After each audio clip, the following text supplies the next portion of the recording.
ಇಲ್ಲ, ನಾನು ಮೊನ್ನೆ ಆಕೆ ಹತ್ರ ಮಾತಾಡಿ ನಾನೊಂದು ಹೊಸ ಏನು ಮಾಡಿ ಪ್ರಾಜೆಕ್ಟ್ ಶುರು ಮಾಡಿದ್ರು ಅವ್ರ ಹತ್ರ ಬರ್ತಿದ್ದೀನಿ ಅಂತ ಹೇಳಿದೆ. ಬಾಮ ಅಂತ ಕರೆದ್ರು.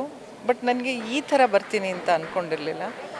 ಇವತ್ತು ಬೆಳಗ್ಗೆ ನನಗೆ ಮೈಸೂರಿನಿಂದ ನಮ್ಮ ತುಂಬ ಕ್ಲೋಸ್ ಫ್ರೆಂಡು KJ ಕುಮಾರ್ ಅಂತ ಪತ್ರಿಕೆಯವರು ಅವ್ರು ಫೋನ್ ಮಾಡಿ ನಿಂದು ಸರೋಜಮ್ಮಂದು ಒಡನಾಟ ಅಂತೇಳಿ ಇದು ಯಾಕೆ ಇವ್ರು ಇದು ಮಾತಾಡ್ತೀರಿ ಏನು ಅಂದಾಗ ಅವ್ರು ಹೇಳಿದ್ರು.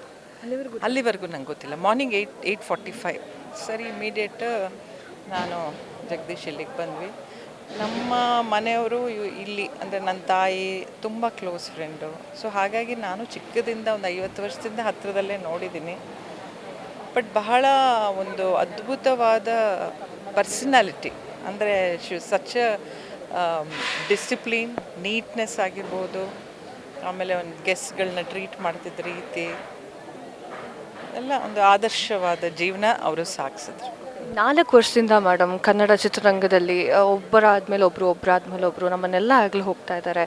ಇವತ್ತು ಇವರು ಆಗಲಿ ಹೋಗಿದ್ದಾರೆ. ಹೀಗೆ ಮುಂದುವರೆದ್ರೆ ಕನ್ನಡ ಚಿತ್ರರಂಗದ ಪರಿಸ್ಥಿತಿ ಇಲ್ಲ, ಇದು ನೇಚರ್ಸ್ ಲಾ ಅಲ್ವಾ, ಅದು ನಮ್ಮ ಕೈಯಲ್ಲಿಲ್ಲ. ಬಟ್ ಅವರು ಇದ್ದಷ್ಟು ದಿವಸ, ನಾನು ಅಮ್ಮನ ಬಗ್ಗೆ ಮಾತಾಡೋದಾದರೆ, ಸರೋಜಮ್ಮನ ಬಗ್ಗೆ ಮಾತಾಡೋದಾದರೆ, ಅವರು ಇದ್ದಷ್ಟು ದಿವಸ ತುಂಬ ಚೆನ್ನಾಗಿ ರಾಣಿ ಹಾಗೆ ಇದ್ದರು. ಅದನ್ನು ಅವರ ತಾಯಿ ರುದ್ರಮ್ಮ ಅವರು ಬಹಳ ಚೆನ್ನಾಗಿ ಅಚ್ಚುಕಟ್ಟಾಗಿ ನಡೆಸ್ಕೊಂಡು ಬಂದಿದ್ರು ಲೈಫ್ನ.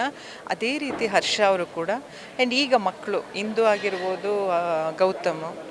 It's a very neat family. ಶಿಸ್ತು ಅಂತಂದ್ರೆ ಅವ್ರಿಗೆ ತುಂಬ ಇಷ್ಟ ಆಗಿತ್ತು. ಅಂದರೆ ನೀವು ಏನು ಕಲ್ತಿದ್ದೀರಾ? ಶಿಸ್ತು, ಟೈಮ್ ಅಂದರೆ ಅವರು 10:30ಗೆ ನಾನು ಬರ್ತೀನಿ ಅಂದರೆ 5 ನಿಮಿಷ ತಡ ಆದರೂ ಹಿಂಗೆ ಟೈಮ್ ನೋಡಿ ನನ್ನ ಮುಖ ನೋಡೋರು.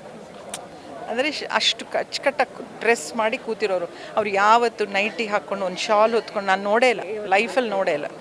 ಅಷ್ಟು ನೀಟ್, ವೆಲ್ ಡ್ರೆಸ್ಡು. ಕ್ಷಣದ ಸುದ್ದಿಗಳಿಗಾಗಿ ಫ್ರೀಡಮ್ ಟಿವಿ ಸಬ್ಸ್ಕ್ರೈಬ್ ಮಾಡಿ, ಲೈಕ್ ಮಾಡಿ ಹಾಗೂ ಫಾಲೋ ಮಾಡಿ. ಹೊಸ ಸುದ್ದಿಗಳ ನೋಟಿಫಿಕೇಶನ್ಗಾಗಿ ಬೆಲ್ ಐಕಾನ್ ಮೇಲೆ ಕ್ಲಿಕ್ ಮಾಡಿ.